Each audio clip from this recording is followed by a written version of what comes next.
In the quiet suburbs of Atlanta, everything seemed perfectly normal. A father, his new wife, and two stepbrothers living under one roof. But beneath the surface, Brian and Jeremy's relationship went from innocent to forbidden, a secret affair that spiraled into something far darker. Their love, hidden in stolen glances and late-night moments, became a ticking time bomb. The tension between family loyalty and desire exploded one night, ending in murder. How does a bond that began with brotherhood end in bloodshed? Brian didn't have much choice when he moved into his father John's new home after the divorce. His mother wasn't doing all right, and John had remarried Rebecca, who brought with her a son, Jeremy. Everything seemed fine on the outside. The house was comfortable and Rebecca was nice. To Brian, this was an opportunity to rebuild, and he didn't expect some kind of bonding with Jeremy. Jeremy was a year older, had been living in the house, and knew how to fit into that life in the affluence of suburbia. They quickly bonded with each other over video games and basketball, but something lingered between them, a tension that neither could explain. Their roughhousing became more than just playful. The touches and glances lingered too long. On one quiet night, when everyone else slept, everything changed. As they played video games, Brian's hand brushed against Jeremy's arm. Jeremy leaned in, crossing the brothers' boundary into something a whole lot more complicated. Brian didn't pull away.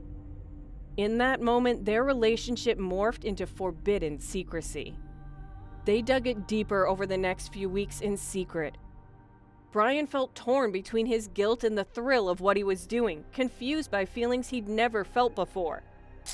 Jeremy, on the other hand, dove headfirst into the risk and the excitement of it all, for danger has a certain allure to it. He stole kisses and secret touches with him, knowing that the fire they were playing with would eventually consume them. From what was once innocent roughhousing by Brian and Jeremy, things slowly evolved in a way that neither had envisioned. It had become easy to overlook at first as just part of the warm stepbrotherly bond, but the lingering touches or the short stolen glances between them had become possible until they could be ignored no more. Jeremy had always been the more confident one, touching Brian casually or slapping an arm over his shoulders. But those touches began to feel different, heavier, full of an unspoken want.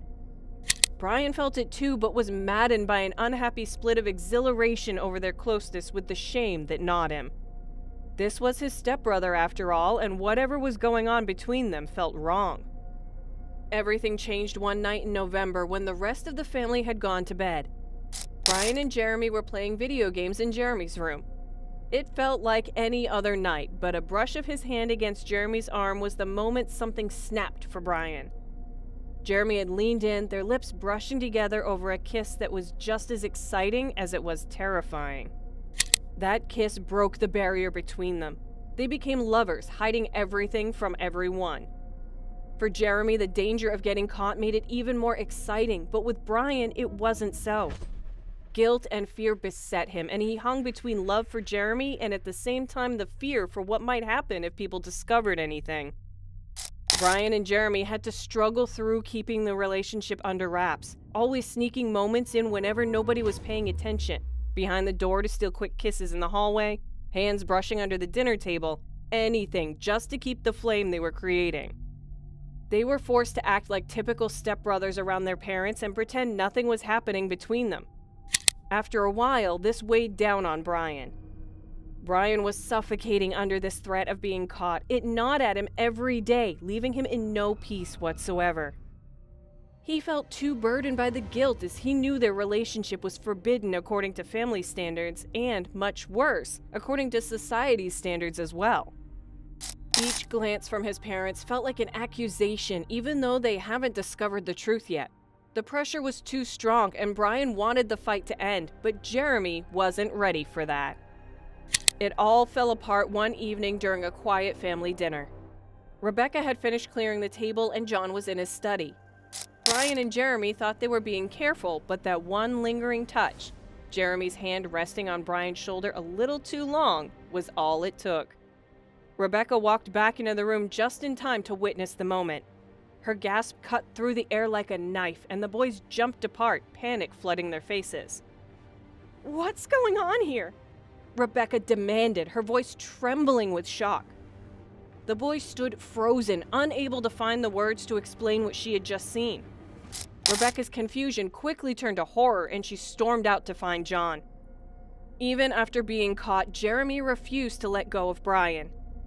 Despite John and Rebecca's demands to end the relationship, Jeremy kept pursuing him, sneaking into Brian's room late at night, brushing hands in secret. For Jeremy, the thrill hadn't diminished. If anything, it intensified. But for Brian, it was becoming unbearable. The pressure of keeping their relationship hidden was eating away at him. He couldn't sleep, couldn't think, and the weight of the shame and guilt was crushing him. He knew they were destroying their family, but Jeremy wouldn't back down. Brian tried distancing himself, pushing Jeremy away whenever he got too close, but Jeremy's persistence was relentless. His need to keep things going, to hold on to what they had, created constant tension. Every whispered argument, every glance exchanged in secret only made things worse. Brian was spiraling, but Jeremy wouldn't take no for an answer. It all spiraled out of control after that final heated argument. Jeremy, defiant as ever, refused to give in to John's demands. Brian, torn and exhausted, still couldn't walk away from him. They both knew there was no going back, no mending what had been shattered. Their secret had exploded into the open, and now they were running from the house, from their parents, from everything that was crumbling around them. They fled to the park at the end of the street, desperate for a moment of quiet to figure out what to do next. The air was thick with tension as they sat on the swings, the same ones they had played on as kids. Jeremy was angry, full of adrenaline, and still determined to hold on to Brian no matter what. Brian, on the other hand, was unraveling.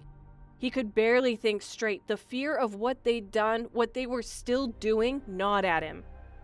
But before they could even begin to make sense of it all, the sound of footsteps echoed through the dark. John had followed them. They could see his silhouette standing at the edge of the park, but there was something off. His walk wasn't just determined, it was menacing. As he got closer, Brian saw the gun in his hand gleaming under the dim streetlights. His heart dropped into his stomach. This wasn't just a confrontation. This was something far worse. "You thought you could just destroy everything and walk away?" John's voice was eerily calm, but the rage in his eyes was unmistakable. Jeremy stood up, stepping in front of Brian, trying to talk him down, but John wasn't listening. "Put the gun down, Dad, we can talk," Jeremy said, his hands raised in a gesture of peace. But John didn't care. His eyes flicked between them, filled with disgust, betrayal, and something darker.